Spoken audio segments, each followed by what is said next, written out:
Yet another earthquake occurring in Elgin this evening. This time it was a 2.1 magnitude earthquake, and it happened at about 6:47 this evening. So that red dot right here close to Elgin, that's where the epicenter of this earthquake was. And I do want to remind you, if you think you felt an earthquake, please send me a report so I can look into it and bring you the accurate information that you want to know about these earthquakes. Now let's talk about our weather. So we have some rain showers moving in late tomorrow, and once the temperatures start to drop, those will switch over to some snow showers. So a rain to snow event as we head into late tomorrow into early Saturday. And then once the precipitation pushes off the coast, we are in store for a nice but chilly weekend. And yesterday I did do a special winter weather update, and what I knew at that point was that there was moisture moving into the area. There's a cold air mass settling in, and I was pretty sure of the timing of the system. I knew it was going to be sometime late Friday into early Saturday. I was not so sure about the precipitation just yet. Now I can put a check in that box because I am confident in saying this is going to be a rain to snow event. Now let's take a look at a couple of models. So looking at the NAM model, as we head through late afternoon hours tomorrow, much of the state will remain dry. Maybe some snow showers and some rain showers starting to push in across the area about 4 o'clock tomorrow afternoon. But by this time, much of the state is dry by this point.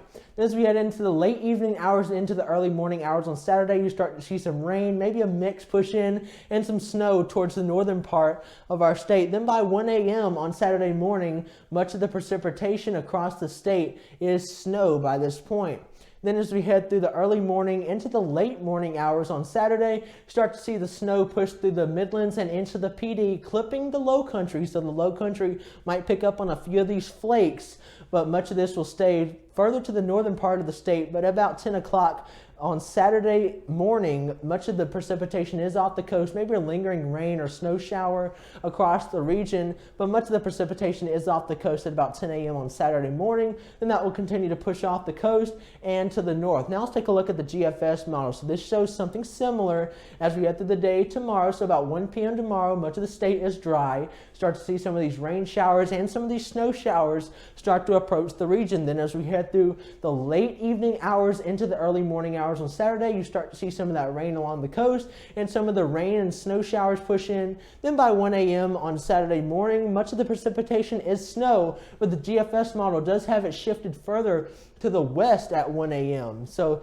then as we head through the late morning hours on Saturday, you start to see the snow push through the PD. The GFS does think that the low country will miss out on the flakes, but I think that the low country will pick up on maybe a few flurries, maybe not accumulating snow, but maybe see a few flurries.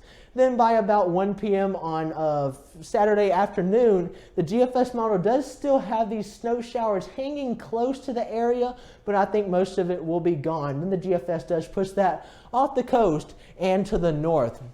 I did do a snow accumulation forecast. So York right now is expected to receive the most snowfall, close to 2 inches for York, then going down to about 1.5 inches through Chester, Fairfield, Lancaster, Chesterfield, and Darlington, then closer to Dillon, Union, Cherokee, and Marlboro. I think you will see closer to 1 inch. I think the models are overdoing this just a little bit, but this just does show where much of the snowfall will be, even if the forecast is not right. And real quick, I do want to remind you what my icons mean. So a yellow alert just means to continue to monitor for some hazardous conditions. The red alert does mean I am expecting hazardous conditions and be prepared for that threat that I did identify.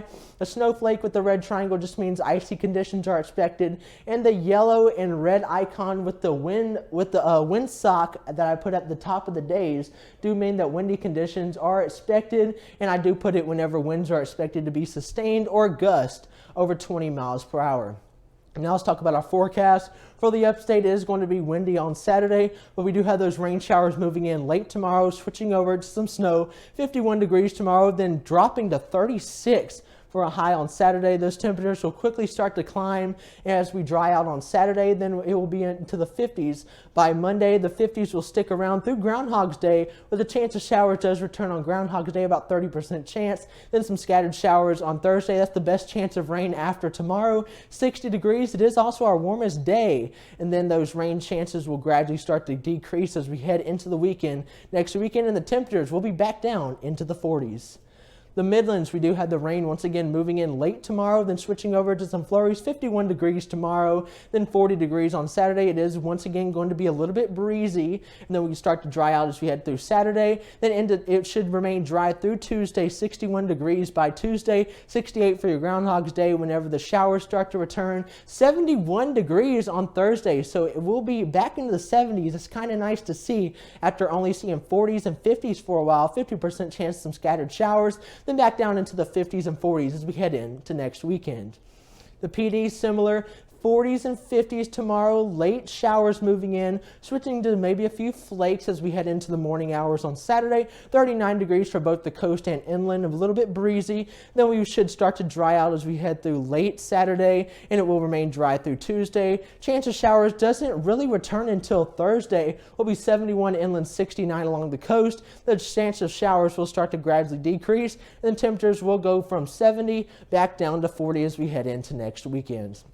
The low country, once again, rain moving in late, switching over to maybe a few flakes. I think this is mainly going to be a rain event for the low country, but it might pick up on a few flakes down there. And then the temperatures will start to drop into the 40s, back up into the 50s by Monday, remaining dry through Tuesday. And the chance of showers does not return until Thursday. 70 degrees for both Groundhog's Day and Thursday. Then once the showers move in, the temperatures will start to drop back down into the 50s. Keep it here at Will's Weather for all the latest information.